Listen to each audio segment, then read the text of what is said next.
जय हिंद दोस्तों, वेलकम टू अग्रीवी technical batch.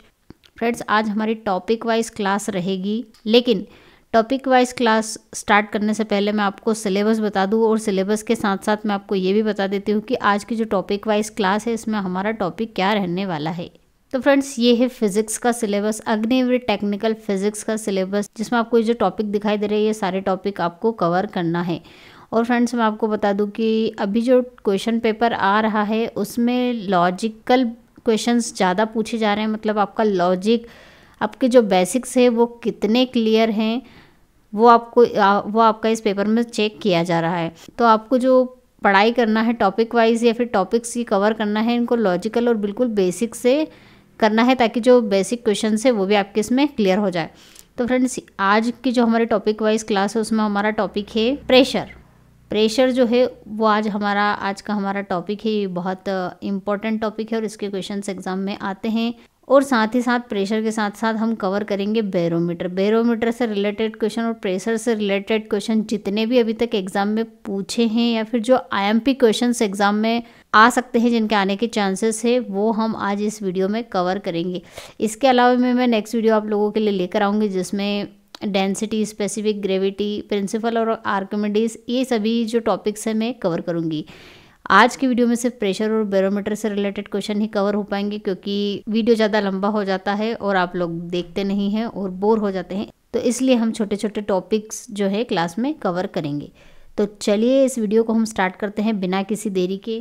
Question number first है फ्रेंड्स, बिल्कुल बेसिक से हम यहाँ पर स्टार्ट करेंगे, बेसिक से हाई लेवल तक जाएंगे और जितने भी इसके बेसिक से लेकर हाई लेवल तक क्वेश्चंस कवर हो सकते हैं वो सभी मैंने इंक्लूड कर लिए हैं। तो पहला क्वेश्चन देख लेते हैं फ्रेंड्स। यहाँ पर इकाई क्षेत्र पर बल किसे कहा जाता है? तो इकाई क्षेत्र पर लगने वाला बल, इसे क्या कहा जाता है फ्रेंड्स? ये किसकी डेफिनेशन है? पहला क्वेश्चन ही है, ये है प्रेशर की डेफिनेशन, यानी कि दाब प्रति इकाई क्षेत्रफल यानी पर यूनिट एरिया जो फोर्स होता है वो कहा जाता है प्रेशर। ये होती है प्रेशर यानी कि दाब की डेफिनेशन। तो इसका राइट आंसर क्या होगा? ऑप्शन डी, दाब यानी कि प्रेशर। नेक्स्ट क्वेश्चन देख लेते हैं फ्रेंड्स। दाब का मात्रक होता है, अभी हमने दाब की डेफिनेशन पढ़ी, फोर्स अपॉन एरिया यानी कि बल बटा क्षेत्रफल, ये होता है क्या है? प्रेशर, दाब। अब इसकी हमें मात्रक बताना है। तो यहाँ मात्रक के लिए फोर्स का मात्रक आप सभी को पता है क्या होता है? न्यूटन होता है। और एरिया का मात्रक क्या होता है? मीटर, और एरिया है इसलिए स्क्वायर में होगा, तो न्यूटन पर मीटर स्क्वायर दाब का मात्रक होता है। और फ्रेंड्स, मैं आपको बता दूं कि ये जो न्यूटन पर मीटर स्क्वायर है इसे क्या कहा जाता है? याद कर लीजिए, कॉपी में नोट कर लीजिए, इसे कहा जाता है पास्कल। और क्वेश्चन ये भी बन सकता है, मैंने इसमें इंक्लूड नहीं किया है, लेकिन आप कॉपी में नोट कर लीजिए कि जो प्रेशर है या फिर दाब है उसकी SI यूनिट क्या होती है? तो उसकी SI यूनिट क्या होती है? पास्कल, और वो किसके बराबर होती है? 1 न्यूटन मीटर स्क्वायर के। तो ये आप अपनी कॉपी में नोट कर लीजिए। चलिए नेक्स्ट क्वेश्चन देख लेते हैं फ्रेंड्स हम। यदि 4 मीटर क्षेत्रफल वाली वस्तु पर 300 न्यूटन का बल आरोपित होता है तो दाब का मान। अब यहाँ पर एक न्यूमेरिकल एग्जाम में इसके ऊपर बहुत कम पूछे जाते हैं, लेकिन आपको करना आना चाहिए कि कैसे न्यूमेरिकल किया जाता है। तो हमें पता है दाब क्या होता है? Force upon area. अब यहाँ पर दाब पूछा है, फोर्स कितना दिया है? 300 न्यूटन, और एरिया कितना है? 4 मीटर स्क्वायर। तो कितना हो जाएगा? 4 7 ज़ा 28 और 4 5 ज़ा 20, 75 न्यूटन पर मीटर स्क्वायर इसका राइट आंसर होगा। चलिए नेक्स्ट क्वेश्चन देख लेते हैं और थोड़ा सा लेवल बढ़ाते हैं। क्वेश्चन पूछा है यहाँ पर कि कील में नुकीले सिरे होते हैं, क्यों? कील आप सभी ने देखी होगी, इस तरह से होती है। इसमें जहाँ पर उसे गाड़ा जाता है वहाँ पर उसका जो सिरा होता है वो नुकीला, कील का हो, सुई का हो, या फिर ऐसी भी पॉइंटेड चीज़ों का जो सिरे होते हैं वो नुकीले क्यों होते हैं? क्यों बनाया जाता है? कील को हमें क्या करना होता है फ्रेंड्स? किसी भी जगह पर गाड़ना होता है, मतलब हम ऊपर से उसको ठोकते हैं हैमर से या किसी भी चीज़ से, और उसको किसी भी चीज़ में, लकड़ी में, दीवार में उसको गाड़ा जाता है ताकि वो आसानी से गड़ जाए। तो यहाँ पर ऑप्शन हम देख लेते हैं कि ये क्या करता है? सूक्ष्म क्षेत्र पर कार्य करने वाला बल एक सूक्ष्म दाब को बढ़ाता है। तो फ्रेंड्स, मैं आपको सबसे पहले मैं बता दूं कि जो प्रेशर होता है वो क्या होता है? Force upon area. तो किसी भी चीज़ पर दाब ज़्यादा लगाना हो अगर हमें, तो उसके लिए हमें क्या करना होगा, उसका एरिया कम करना। अगर हम एरिया कम कर देते हैं, जैसे ये कील है, कील का नीचे वाला जो भाग है वो नुकीला हो जाता है, मतलब इसका यहाँ तो चौड़ी होती है, यहाँ एरिया उसका क्षेत्रफल ज़्यादा होता है, लेकिन यहाँ पर बहुत कम क्षेत्रफल होता है। क्षेत्रफल जितना कम होगा दाब उतना ज़्यादा लगेगा, जितना ज़्यादा दाब लगेगा हमें कम फोर्स में ज़्यादा दाब लग जाएगा और कील अंदर दीवार में चली जाएगी। तो इसका क्या मतलब है, तो ये ऑप्शन अगर हम देखते हैं, सेकंड ऑप्शन अगर देखें तो एक बड़े क्षेत्र पर कार्य करने वाला बल एक शून्य दाब डालता है। बिल्कुल नहीं, बड़े क्षेत्रफल पर शून्य दाब नहीं लगता है। सूक्ष्म क्षेत्र पर कार्य करने वाला बल एक वृहद दाब डालता है, ये बिल्कुल करेक्ट है। एक बड़े क्षेत्रफल पर कार्य करने वाला बल वृहद दाब डालता है।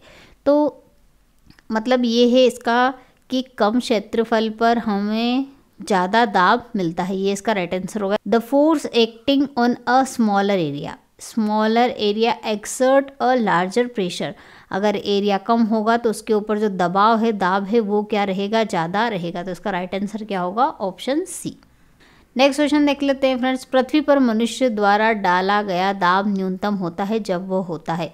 तो अभी हमने देखा कि दाब जो होता है फ्रेंड्स वो क्या होता है, फोर्स अपॉन एरिया, मतलब एरिया जितना ज़्यादा होगा दाब उतना ही कम होगा, और एरिया कम होगा तो दाब ज़्यादा होगा। तो इन्होंने पूछा है कि पृथ्वी पर अगर मनुष्य को कम दाब डालना है तो कौन सी पोजीशन में उसे होना होगा, मतलब उसके पैर पर खड़े होना होगा, अगर दोनों पैर पर खड़ा रहेगा, या फिर पैर मुड़े हुए बैठना होगा। बैठने पर, खड़े होने से ज़्यादा बैठने पर ज़्यादा एरिया लगता है, ज़्यादा क्षेत्रफल होता है। ज़मीन पर सोना या फिर पैर पर खड़े होना। सबसे ज़्यादा अगर दाब पूछा जाए तो एक पैर पर खड़े होने पर सबसे ज़्यादा दाब लगेगा, क्योंकि उसका जो एरिया है सबसे कम होगा।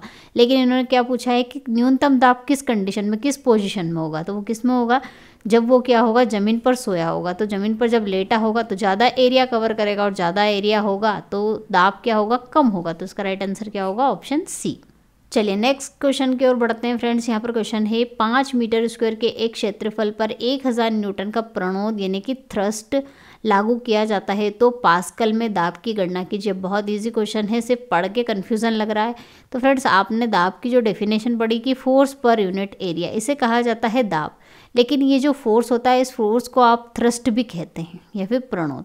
इसे थ्रस्ट भी आप कह सकते हो या फिर सिंपली फोर्स भी कह सकते हो, दोनों बात सेम ही है। थ्रस्ट अपॉन एरिया भी प्रेशर होता है और फोर्स अपॉन एरिया भी क्या होता है, प्रेशर होता है। तो थ्रस्ट भी क्या होगा, एक तरह का यहाँ पर फोर्स ही है। वो कितना दिया है इन्होंने, 1000 न्यूटन, और एरिया कितना दिया हुआ है, 5 मीटर स्क्वायर। और यहाँ पर आपसे बोला है कि प्रेशर काउंट कीजिए पास्कल में। अब न्यूटन, अभी मैंने बताया कि न्यूटन पर मीटर स्क्वायर को ही क्या कहते हैं, पास्कल। तो जो हमारा आंसर होगा वो पास्कल में आएगा।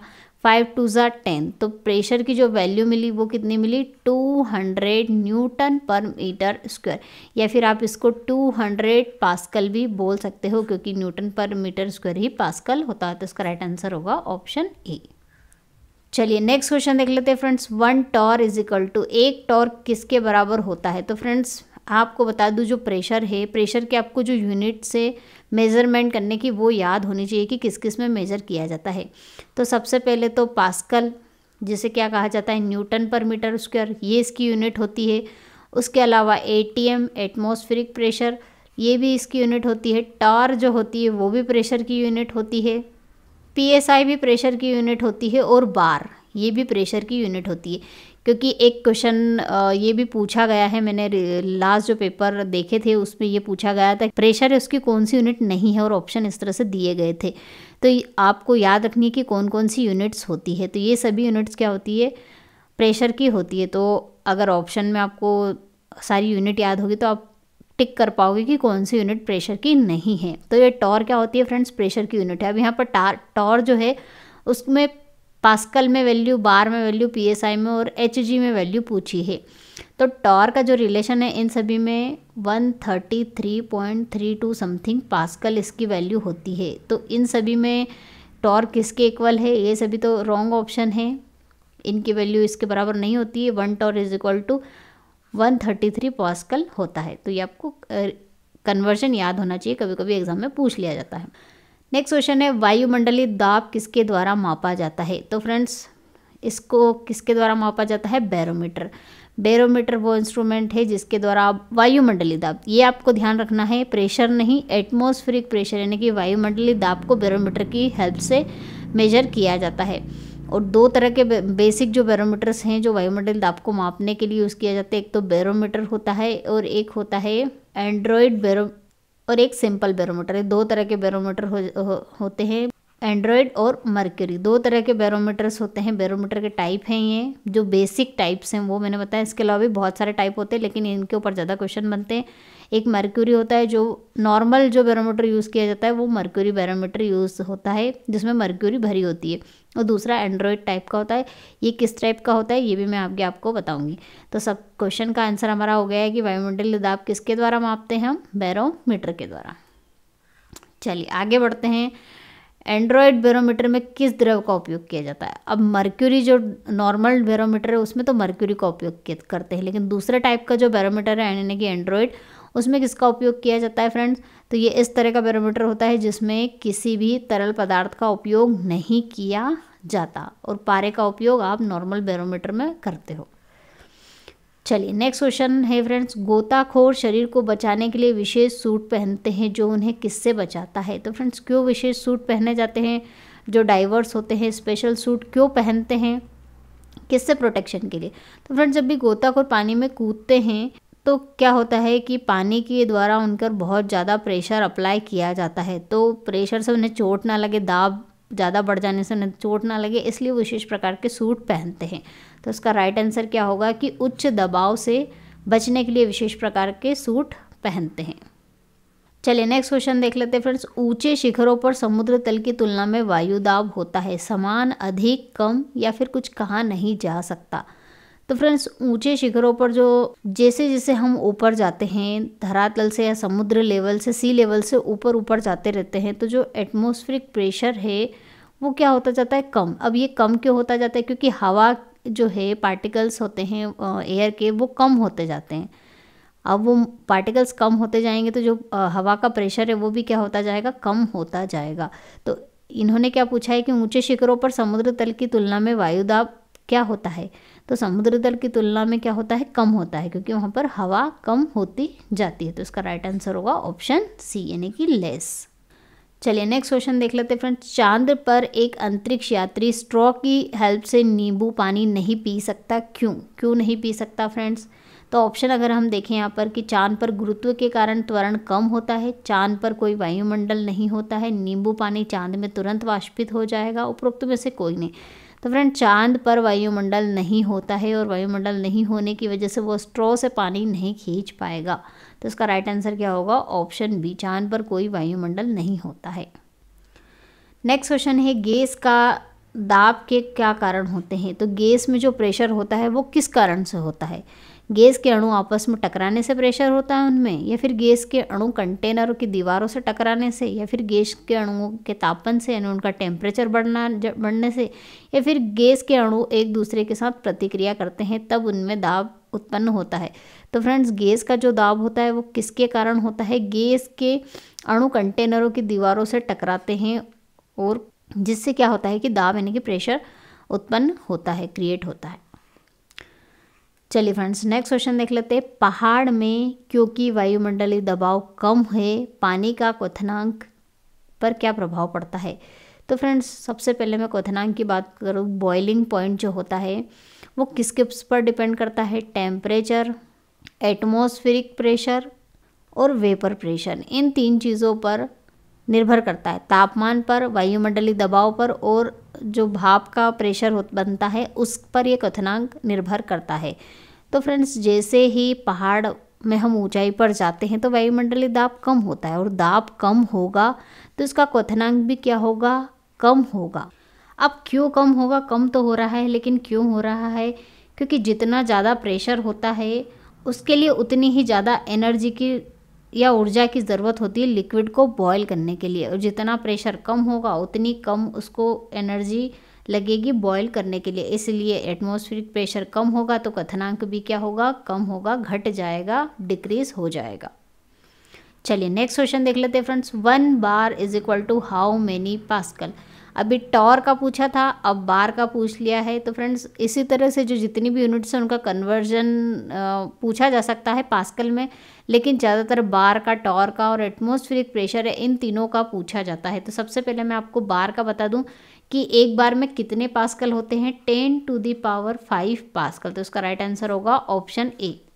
अब इम्पोर्टेंट कन्वर्जन आपको याद रखना है यहाँ पर कि कौन कौन से। एक तो मैंने बार का बता दिया और टॉर का भी बताया। टॉर कितना होता है, 133.32 पास्कल होता है। 1 टॉर इज इक्वल टू, एक एटमॉस्फेरिक प्रेशर का भी पूछ लिया जाता है, 1 atm is equal to how many pascal. तो इसका होता है 1.013 इंटू 10⁵ पास्कल होता है।